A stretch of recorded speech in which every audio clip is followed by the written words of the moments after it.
Despite recent declines, the conversation surrounding adolescent births remains critical.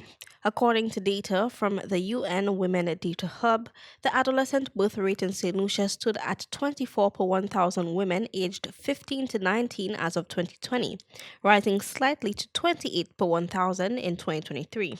Echoing concerns about the nation's demographics, Equity, Social Justice and Empowerment Minister Hon Joachim Henry admitted that while he would not encourage persons to deliberately get pregnant, he wished there were much more teenage pregnancies due to the ongoing decline in the national population. Minister Henry stressed that the current behaviors where mothers quickly stigmatize, embarrass, or even throw out teenagers in the event of pregnancy should be discontinued. It was never a mother who raised a child, it was always the village.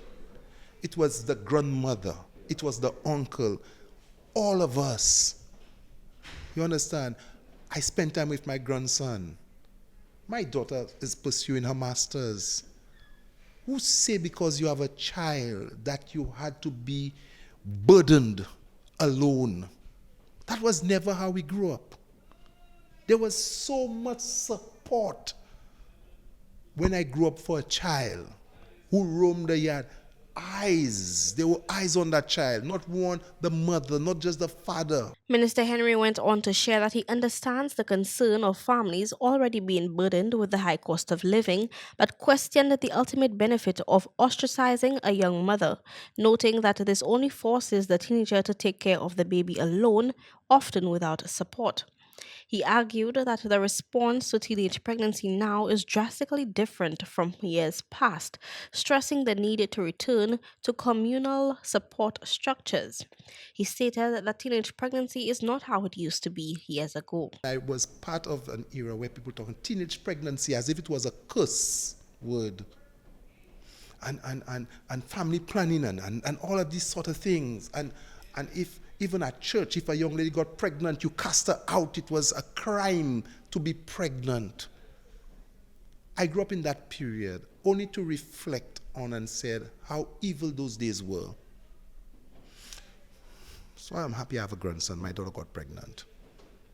And when my wife told me that, I stayed with a straight face because I didn't want to say, hooray, because of our culture. The minister's statements regarding the declining population and the teenage births were echoed by a Data Point Solutions CEO and the former statistics director, Edwin St. Catherine. St. Catherine cited the high cost of living as the primary factor driving the demographic decline. That is a very big issue. It's the cost of having children and the mother apparently bearing a disproportionate amount of that cost, right?